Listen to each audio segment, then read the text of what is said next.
Well, because if it's not the constraint, you're working on a non-bottleneck, and so you won't get any results. You won't be able to stop people playing with their most expensive machines, unfortunately, unless they've really understood theory constraints. I mean, the person who asked the question wants to play with their most expensive machine. Go ahead. The only difference between children and adults is the price of their toys.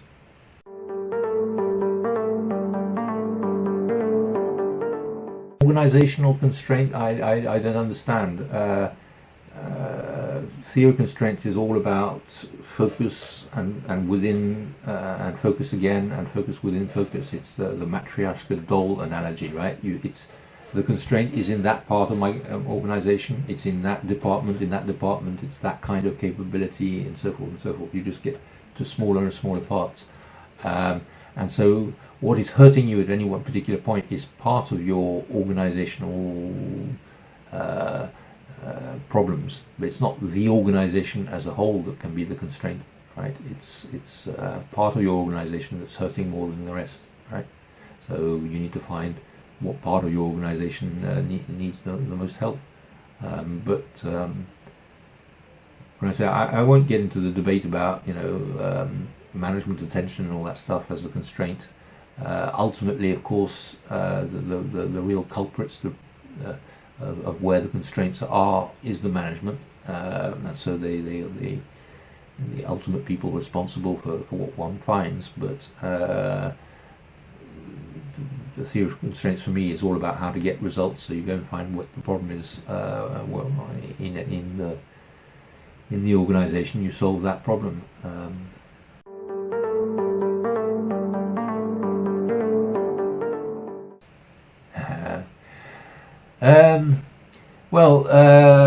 It's usually testing, right? So you don't even really have to look. Sort of 8 times out of 10 it's testing in software development. Fascinating question as to why. I guess part of it is because it's more noble and fun to write software rather than to test it, especially testing software that hasn't been very well written. It's not a very interesting job, so that leads to some of it. But otherwise, it's the same logic. You need to find the cues, okay? And if you're using systems, as is very often the case in software development these days, where you've got visual management, you've got this big board with post-its on it which say, I'm here, I'm here, I'm here. Just look at the big pile of post-its. That's usually a simple giveaway of where your constraint is. So my answer is it's most likely to be in testing, and find it by looking at the cues. The cues are immaterial, of course, so you won't find a packet of software sitting on somebody's desk. It's in the computer. So you need to look at the systems and try and understand how many bits of code are waiting in various places, and find it in that particular way. If since that question has been asked, there's what I find a fascinating book that's been published about 2 months ago by John Ricketts, called Exceeding the Goal, which is all about the theory of constraints and information technology as a whole, right? Not just software, but also other aspects of IT. Okay, and there's 30 pages about the kinds of constraints you find in IT. And John Ricketts worked for all his career in lots of interesting situations, and 30 years in IBM, finishing up at the top in strategy and technical VP and stuff. Okay, so the view of an expert is given in Exceeding the Goal by John Ricketts, just published. Excellent book.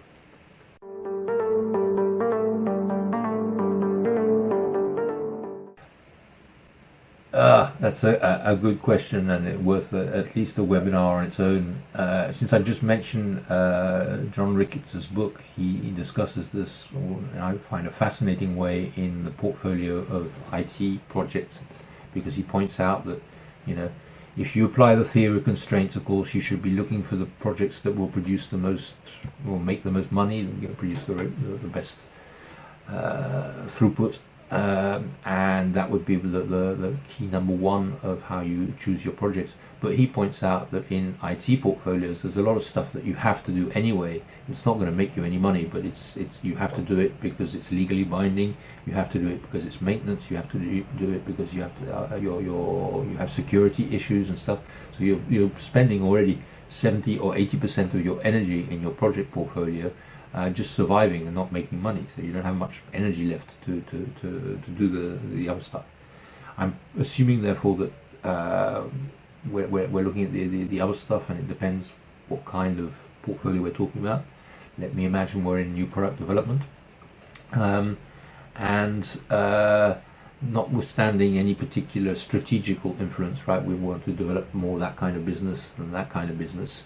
Normally the answer is the expected amount of money that will be made by that product compared to that product, okay, which leads of course to all sorts of discussions and debates, because once people have understood that, well, everybody's already understood that, right? So the people who really want their project to get done and done quickly will exaggerate in fact the future sales of their product, of their particular new product, saying yes, you know, if we do this for the Chinese market, we're going to make 100,000 million euros, and therefore that's much more important than the rest.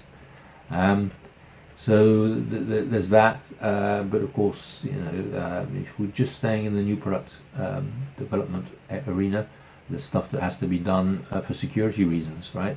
Because such a project is unsafe, and that's going to have to be a priority. So I apologise, but it's not easy to decide to describe universally for all the projects in the world what the algorithm is for the priorities.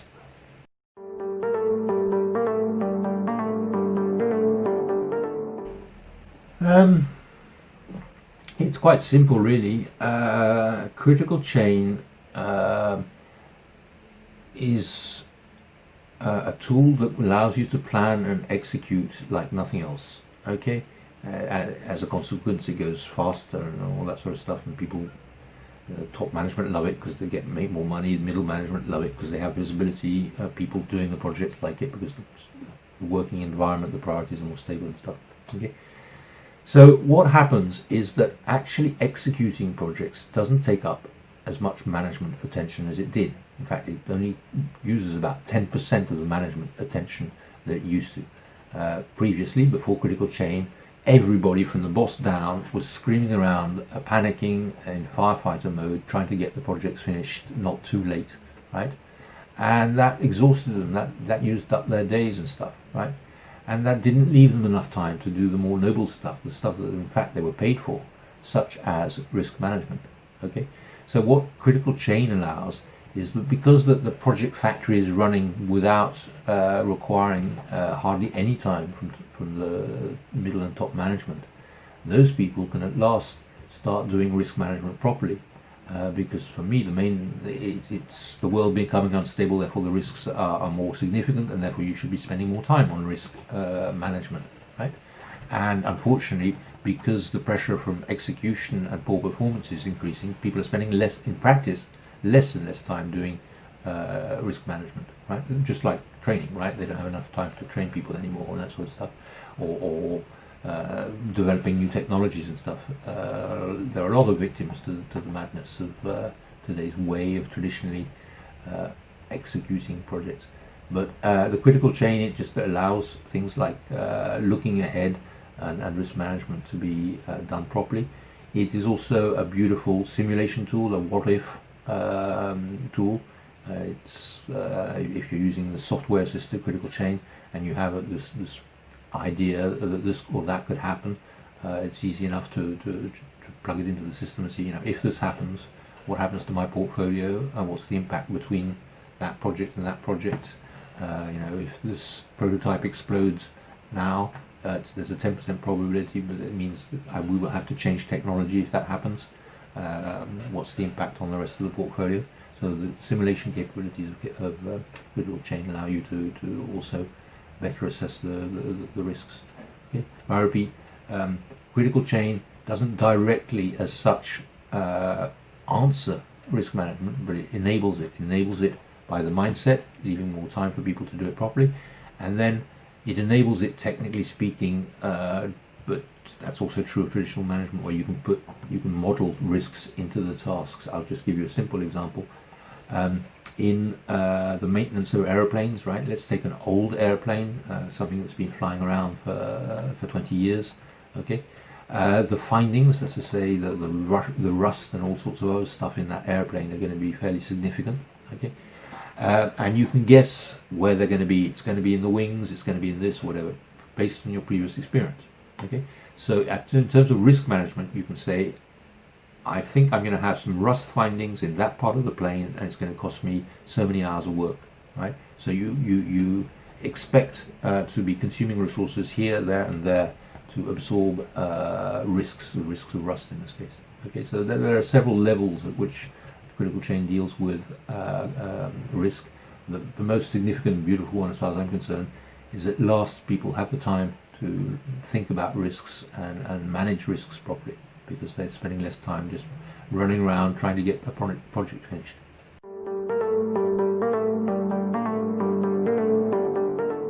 Basically two ways, and you've seen them. Well, I've mentioned the first one. We play the multitasking game with top management. Okay, and in fact we play it all the time with everybody, as you know, Leo, right? My name is Philip. Can we play multitasking game? And that multitasking game, let me say it again because you can do it yourself, it's ridiculously simple. You just have 4 sheets of paper, and on one sheet of paper you're going to have to write the even numbers. On the next sheet of paper you're going to have to write the letters of the alphabet, and the third sheet of paper you're going to have to write the odd numbers, and on the last sheet of paper you're going to have to write the critical chain with a blank between the and critical chain. And you should end up at, I believe, number 34, letter R if I remember, number 35, and N for critical chain, right? So you've got these things. First you get them to do one after the other, right? They write the numbers, then the letters of the alphabet, and then do that. It takes them about 90 seconds. Okay, and then you ask them to do it in multitasking mode. That's to say, they will do the first item of the first project, then switch to the other one, then switch to the other one, whatever. It takes them about three times more time to do the same exercise, and they make mistakes, and it's illegible, and it's a mess, and everybody gets excited, right? What letter comes in the alphabet after the letter K? L, yes, of course, and so forth, right? Why do we do that simple thing? Is everybody realizes it's not a very good way to live, right? But people don't realize exactly what's happening, right? And to not be able to know the letters of the alphabet in the right order all of a sudden is disturbing, isn't it? You realize what the impact is on people's IQ and how all these mistakes are getting made. And I often point out, by the way, that if you think about it, all the mistakes that you've done in your company, in your project's portfolio, right, are not because you've pushed science to the limit of your capabilities. You've done something stupid. You took a shortcut. Somebody validated a document on a Friday evening because they wanted, and they had to go home, and all that sort of stuff, right? It's often silly mistakes that are killing the performance of companies. Not we push the technological envelope to the limit, and we got to the limits of science. Okay, now that's the other point I make. And the other, you've seen it in my presentation, is we often measure, okay, and you can do this. You don't need a horrible consultant to do that. You just yourself or ask somebody to stand behind somebody and note down what they do for over 4 hours or whatever, a representative sample, and you'll see for yourself a number of times that we're finding these 2 magic numbers, which is about 60 projects, 60 different tasks in a day, about 5-7 minutes, and only about 30% value added time is strange. Okay, so we measure it so that then we can tell them, you realize that this person is in fact producing 1/3 of what they could produce if you allow them to work better and with less multitasking. Okay, and then we do that, we repeat it, and we celebrate when we see the results climbing as they are, and little by little the culture gets to be more suspicious of multitasking, and so that's how it goes. And as Leo knows, multitasking is completely forbidden in Marris Consulting, right? They will get thrown out of the window if I see somebody multitasking, and we are officers on the 27th floor. But if you're not the boss, you won't be able to do that, right? But don't worry, at least create within your department where you are around you. Talk about it with all the people you work with. Play that game, and talk about it and try and improve your work hygiene. The sooner you start doing less multitasking, you'll feel a change in the quality of life. You'll feel a change in efficiency. You'll feel better with yourself. So just do it how you can, given who you are and where you're working. And if unfortunately you have a boss that loves multitasking because he thinks it's active, and you can't get him to play the multitasking game, what can I say? Just try and survive. Good luck.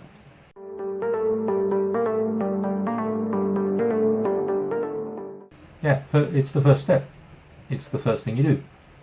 I mean, we're talking theory of constraints, right? If you don't know where the constraint is, what are you doing? No, it's the first thing you do. Hello, I'm Philip. I'm looking for your constraint. It's the first step. It's the first thing you do. Sorry. Normally, what we actually do is we train the people because we like to do this collectively with our clients. So we will have a training session of the people who will be working with. Usually, it's the equivalent of the one-day session, the 8-hour thing, so that they understand what we're trying to do. And with them, we'll then go and find the bottleneck.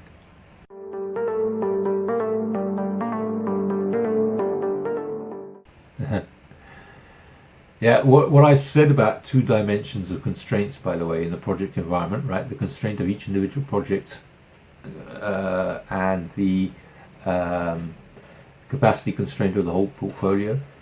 It's I believe everybody can easily understand that in the project world, right? And that's fine. The interesting thing is that remark is in fact totally generic to the theory of constraints. And there is exactly this. There are the same 2 dimensions in manufacturing. In fact, doing it the theory of constraints way, right? We will have the good old bottleneck, the good old Herbie. There'll be a resource in the factory, okay, and that's the capacity constraint. But each product being manufactured by that factory goes through its critical chain, its routing, right? And if you want, for instance, to improve the performance of that particular project, what do you do? Well, everybody knows, but they haven't realized that there are 2 dimensions. It's called a VSM, right? A value mapping of the different steps to make this product. I do that, then I do that, then I do that, do that. That VSM is the tool that you use to try and improve the performance of a particular product, right? And you can do VSMs in fact on projects if you adapt them a little bit. So those 2 constraints exist also in manufacturing, and that's why that's a very good question. And the answer will then depend on the kind of organization. If all the products go through basically all the resources, then you've got a certain situation and you should only have one capacity constraint, one bottleneck somewhere that impacts all your products in various ways, right? A lot or a little. But you might have broken your factory down into mini factories, right? Several companies, well-known companies, have that. It's to say that one factory with 400 people is in fact 4 different mini factories of 100 people. These guys do that particular product. These guys do this one, and that one does that product line and stuff. Okay, and if you've done that, well, in fact, you've broken your system into 4 systems, and it is quite possible that you will have, in fact, a different constraint for each of those mini factories, or in fact, you might well have of your 4 mini factories, 3 of them with bottlenecks, and 1 which has not got a bottleneck; it has excess capacity. Right, the bottleneck is in the market and all that sort of stuff. Okay, so that's the 2 extremes, right? Either there's just one bottleneck for everybody, or they're different from one product to another.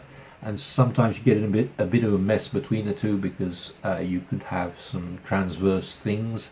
The typical one, which often happens, is in metal work, metal products, hot metal products, which will have machining, lathing, whatever, and heat treatment. And very often you might have mini factories that do this and that within your big factory, but quite often then you'll have heat treatment, which is a transverse collective department, and in which case you could have either it's heat treatment, which it often is, or it's down in each of the mini factories. Sorry, that was a good question, and the answer, I hope I made it clear. It's a little bit second level.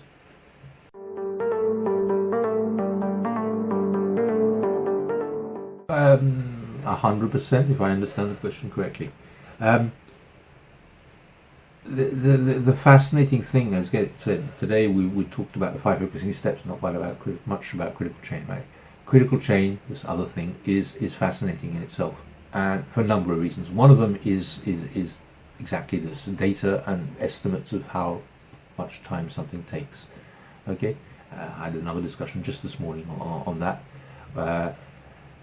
The beauty of critical chain is it at last admits that in an uncertain environment you should never ask somebody how long it takes to do this thing, right? When the answer can only be, the honest answer can only be, I think on average it might take me 5 days, but if I have problems it will take me 9 days, right? There's an average and there's some kind of probability distribution. That's the world of projects, and to ignore that is to go mad. And that's the traditional approach, right? This task takes 10 hours, full stop. And if it takes more than 10 hours, you're fired. That's the way people run it. They refuse to look and manage and be honest about uncertainty. And critical chain gets all these fantastic results because at last you speak frankly among yourselves about these simple questions. How long will it take you to do this? And the answer is basically, I don't know exactly, right? This is my guess on average, and the famous focus durations and pessimistic durations that you'll find in critical chain. Okay? And once you start doing that, people are not mixing into those famous durations the time it will really take and safety factors, which is what they do, right? And it's as soon as you start adding safety factors that you start destroying the data, right? Because the person will put in, right, 5 on average, 9 pessimistic, but I get fired if it's more than 9, so I'm going to give 9.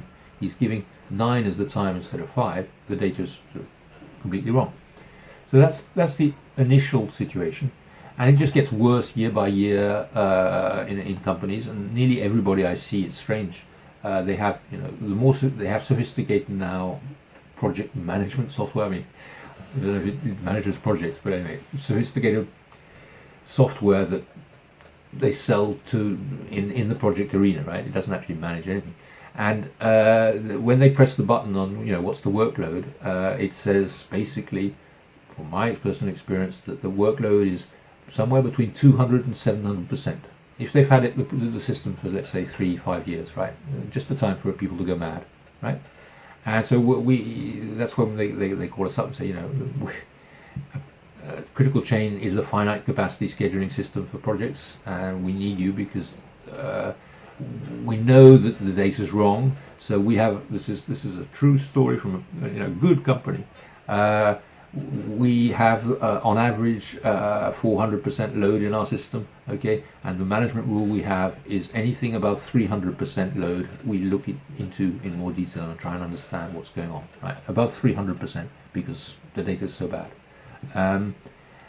And so that does change, and you have to get back to having your best estimates. And once you stopped forcing your colleagues to lie to you, you will find the truth. Okay? And the speed with which you will find the truth will depend on how much trust they have in you, the management, to not abuse of those numbers. Because it is an uncertain world. The reason why all the data is being polluted is that management is under the mistaken impression that it is possible to manage the uncertain environment of projects the old-fashioned top-down way of you do that, then, right? Like they manage a factory, and as a result, the thing goes mad because people just take precautions everywhere. And since nobody can prove that how long it takes to have a good idea or how long it takes to redo a drawing of a pipe or whatever, they just play silly games all the time. And it's I just hope what I'm saying will lead to a sort of silent moment. If 2 of you in the same company are listening to me now, and in 2 weeks' time you have a question and one of you asks the other, how long does it take you to do this? There should be a moment of silence, right? Because the answer cannot be one number. it has to be at least two numbers. The average guess, your best guess, your focused guess, if all goes well, and a pessimistic duration, but it might take a lot longer. Okay, so once you stop lying to each other, you can clear up the data. And yes, people who digested, gone down the critical chain way, get back to having data that's, I'm not saying it's perfect, but it's good enough to work with, good enough to take decisions with, and that's what counts, right?